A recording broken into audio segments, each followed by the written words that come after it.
Hello दोस्तों, मैं जवंत सिंह स्वागत करता हूं आपका आज की वीडियो में। दोस्तों, जब हम बात करते हैं लार्ज कैप कैटेगरी के म्यूचुअल फंड्स के बारे में, तो उनमें फंड मैनेजर्स को सेबी के रूल के हिसाब से 80% केवल लार्ज कैप कंपनीज में ही निवेश करना होता है। और सेबी के रूल के हिसाब से स्टॉक मार्केट पे जो टॉप 100 पहली लिस्टेड कंपनीज हैं, मार्केट कैपिटलाइजेशन के हिसाब से उनको लार्ज कैप कंपनीज बोला जाता है, जिनमें हमें मिल जाता है रिलायंस इंडस्ट्रीज, इन्फोसिस, टीसीएस और जो एचडीएफसी बैंक है। ऐसी बड़ी कंपनीज लार्ज कैप कैटेगरी में शामिल होती हैं। और जो मार्केट एक्सपर्ट्स हैं, उनके द्वारा भी रिकमेंड किया जाता है कि जो लार्ज कैप म्यूचुअल फंड्स हैं वो आपके कोर पोर्टफोलियो का हिस्सा हो सकते हैं, क्योंकि large cap mutual funds mid cap और स्मॉल कैप कैटेगरी के फंड्स के मुकाबले रिलेटिवली कम गिरते हैं।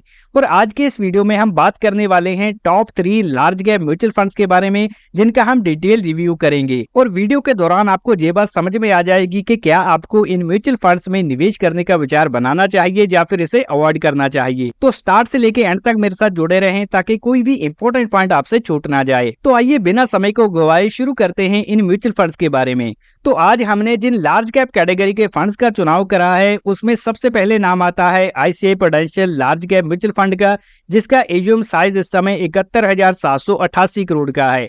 और उसके बाद दूसरे नंबर पे है निप्पॉन इंडिया का large cap fund direct growth, जो कि 44,165 करोड़ का एयूएम रखता है।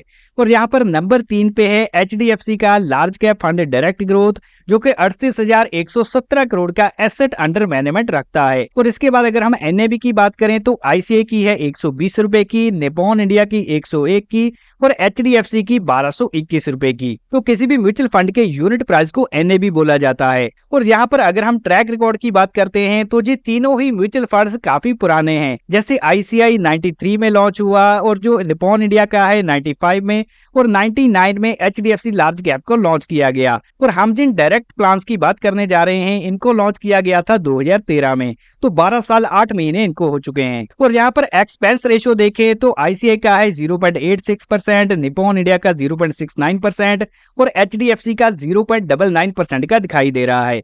तो सालाना हमारे फंड को मैनेज करने के लिए हम जो फंड हाउस को फीस देते हैं वो होती है एक्सपेंस रेशियो। तो यहाँ पर जो एक्सपेंस रेशियो है वो सबसे कम हमें दिख रही है निप्पॉन इंडिया में, और इसके बाद नाम आता है आईसीआई का और उसके बाद है एचडीएफसी। और यहाँ पर एग्जिट लोड की बात करें तो आईसीआई के म्यूचुअल फंड में अगर आप 1 साल में की गई इन्वेस्टमेंट को रिडीम करते हैं तो 1% का एग्जिट लोड एप्लीकेबल है। और निप्पॉन इंडिया में अगर 7 दिन के अंदर अंदर ही की गई इन्वेस्टमेंट को रिडीम किया जाता है तो 1% का एग्जिट लोड एप्लीकेबल होता है। तो जी काफी फ्लेक्सिबल फंड हमें दिखाई दे रहा है।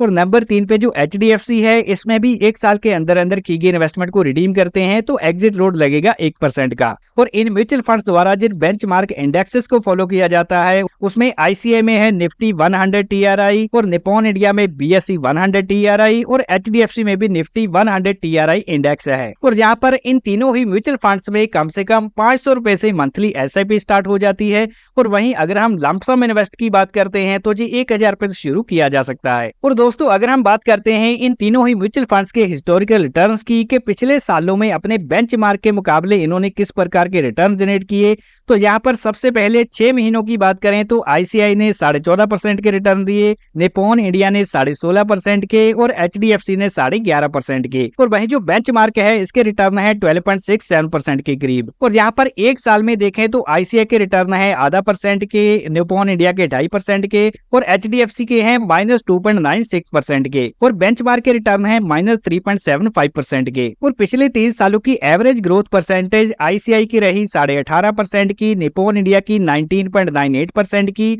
और जहां पर एचडीएफसी की 16.5% की। और बेंचमार्क के रिटर्न है 11.70% के। और पिछले 5 सालों का रिकॉर्ड देखा जाए तो आईसीआई ने 22.12% के, निप्पॉन इंडिया ने 25% के और एचडीएफसी ने 21.60% के रिटर्न दिए हैं। और वहीं बेंचमार्क के रिटर्न है 17.20% के। तो यहाँ पर गौर करने वाली बात है कि इन तीनों ही म्यूचुअल फंड्स ने शॉर्ट टर्म में अपने बेंचमार्क को बीट किया है और 1 साल के टाइम पीरियड में आईसीआई और निप्पॉन इंडिया पॉजिटिव में रहे और वहीं एचडीएफसी लार्ज कैप हमें नेगेटिव में दिखाई दे रहा है। लेकिन इन तीनों ही म्यूचुअल फंड्स ने अपने बेंचमार्क से बेटर परफॉर्म किया है। और यहाँ बात आती है 10 साल के बड़े टाइम फ्रेम की, तो आईसीआई प्रूडेंशियल ने 15.75% के और निप्पॉन इंडिया ने तकरीबन 16% के और एचडीएफसी ने 14.5% के एनुअलाइज रिटर्न जनरेट किए हैं। और इसके अलावा अगर हम बेंचमार्क की बात करें तो ये 12.5% के एनुअलाइज रिटर्न है। तो इन तीनों ही म्यूचुअल फंड्स ने शॉर्ट टर्म, मीडियम टर्म और लॉन्ग टर्म में अपने बेंचमार्क से बेहतर परफॉर्म किया है। और दोस्तों इसके बाद हम एग्जाम्पल के माध्यम से समझते हैं कि इन्होंने पिछले 10 सालों में 10 लाख की लमसम इन्वेस्टमेंट को कहां तक पहुंचा दिया है। तो सबसे पहले अगर हम आईसीआई प्रूडेंशियल की बात करें तो 10 लाख को इन्होंने 43 लाख तक पहुंचा दिया, निपॉन इंडिया ने 44 लाख तक, और वहीं एचडीएफसी ने तकरीबन 38.5 लाख तक पहुंचा दिया है। और अगर बेंचमार्क की बात करते हैं तो इसके रिटर्न है 32 लाख के। और अगर 5 सालों की बात करते हैं तो 10 लाख की इन्वेस्टमेंट को आईसीआई ने 20,77,000, और जो निपॉन इंडिया है इसने तकरीबन 21 लाख, और यहाँ पर एचडीएफसी ने 19.5 लाख की अमाउंट बना दी है। और वहीं बेंचमार्क के रिटर्न है 18 लाख के। तो ओवरऑल इन म्यूचुअल फंड्स ने अपने बेंचमार्क के मुकाबले काफी बेहतर रिटर्न जनरेट करके दिए हैं अपने इन्वेस्टर्स को। और दोस्तों अगर हम पिछले 5 सालों की इन तीनों ही म्यूचुअल फंड्स की परफॉर्मेंस को देखें और इसको निफ्टी 100 बेंचमार्क से कंपेयर करके देखें तो यहाँ पर आपके सामने चार्ट अवेलेबल हैं। तो पिछले 5 सालों के निफ्टी 100 बेंचमार्क के रिटर्न है 121% के, और वहीं जो एचडीएफसी का लार्ज कैप फंड है इसने 164% के, आईसीआई प्रूडेंशियल ने 170% के, और सबसे ज्यादा Nippon India large cap fund ने 204% के रिटर्न जनरेट करके दिए हैं। लेकिन इन तीनों ही म्यूचुअल फंड्स ने अपने बेंचमार्क को बेहतरीन तरीके से बीट किया है। तो यहाँ पर आप सबसे नीचे जो ऑरेंज कलर की लाइन देख रहे हैं जो निफ्टी 100 बेंचमार्क की है। और पोर्टफोलियो पोजीशन को देखा जाए तो यहाँ पर हमें नंबर ऑफ स्टॉक दिखाई दे रहे हैं। आईसीआई प्रूडेंशियल में 65, निपॉन में 69 और एचडीएफसी में 48 दिखाई दे रहे हैं। और इसके बाद अगर हम टॉप 5 स्टॉक में देखें तो आईसीआई ने 36%, निपॉन ने 29% और एचडीएफसी ने 35% की एलोकेशन कर रखी है।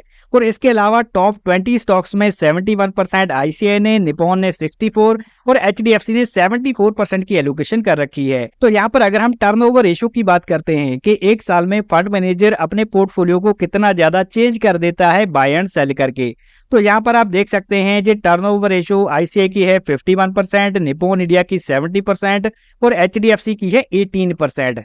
तो यहाँ सबसे कम टर्नओवर रेशियो हमें दिखाई दे रही है एचडीएफसी लार्ज कैप फंड की, तो जिसमें buy and hold strategy follow करके लॉन्ग टर्म इन्वेस्टमेंट करी जाती है। लेकिन अगर हम आईसीआई एंड निपॉन की बात करते हैं तो इनमें भी टर्नओवर रेशियो ठीक ठाक दिखाई दे रही है। और अगर कैश होल्डिंग की बात करें तो आईसीआई के पास 6.20% अवेलेबल है, इसके बाद निपॉन इंडिया के पास 1.10% और एचडीएफसी के पास 4% का कैश अवेलेबल है, जिनको जी आने वाले टाइम में सही अपॉर्चुनिटी में निवेश कर सकते हैं। और अगर हम वैल्यूएशन पर्पज से देखें तो यहाँ पर इसके बेंचमार्क इंडेक्स की प्राइस टू अर्निंग रेशियो है 21 की, और आईसीआई की है 23 की, निपॉन की 24 की और एचडीएफसी की 23 की। तो ये तीनों ही म्यूचुअल फंड्स की जो प्राइस टू अर्निंग रेशियो है वो अपने बेंचमार्क के आसपास ही दिखाई दे रही है। तो ये वैल्यूएशन के हिसाब से ज्यादा महंगे नहीं है। और निवेशकों द्वारा जो पैसा लगाया जाता है वो कौन कौन से सेक्टर्स में डलता है, आइए वो भी देख लेते हैं।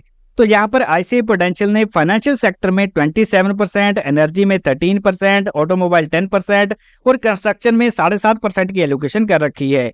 और वहीं निपॉन की बात करें तो फाइनेंशियल में 30%, एनर्जी में 12.72 और कंज्यूमर स्टेपल में 8.5% का निवेश कर रखा है। और लास्ट में आता है एचडीएफसी लार्ज कैप, जिसने 32% का निवेश फाइनेंशियल सेक्टर में किया है, और जहाँ एनर्जी सेक्टर में तकरीबन 9%, हेल्थ केयर में 9% और ऑटोमोबाइल में भी 8.5% की एलोकेशन कर रखी है। तो ये थी इन तीनों म्यूचुअल फंड्स की सेक्टर वाइज एलोकेशन। तो दोस्तों यहाँ तक हमने इन तीनों ही लार्ज कैप कैटेगरी के म्यूचुअल फंड्स के बारे में डिटेल में समझ लिया है। और अभी हम आते हैं कंक्लूजन पर कि इन तीनों में कौन कौन सी विशेषताएं हैं। तो यहाँ पर सबसे पहले अगर हम एक्सपेंस रेशियो की बात करते हैं तो इन तीनों ही म्यूचुअल फंड्स का एक्सपेंस रेशियो अपनी कैटेगरी एवरेज से कम है। तो इनको मेंटेन करने के लिए हमें कैटेगरी एवरेज से कम पैसा देना पड़ता है। और इसके बाद आती है कंसिस्टेंसी। तो यहाँ पर आप देखेंगे कि पिछले 1, 3, 5 और 10 साल के टाइम पीरियड में इन तीनों ही म्यूचुअल फंड्स ने कैटेगरी एवरेज से बेहतर किया है। और जहाँ एक खास पॉइंट भी हमारे सामने आता है कि निपॉन इंडिया का large cap fund consistently top ranked fund रहा है अपनी कैटेगरी में। तो ओवरऑल देखा जाए तो ये तीनों ही म्यूचुअल फंड्स हमें अच्छी क्वालिटी के दिखाई दे रहे हैं। तो अब सवाल आता है कि क्या आपको इन म्यूचुअल फंड्स में निवेश करने का विचार बनाना चाहिए या फिर इसे अवॉइड करना चाहिए।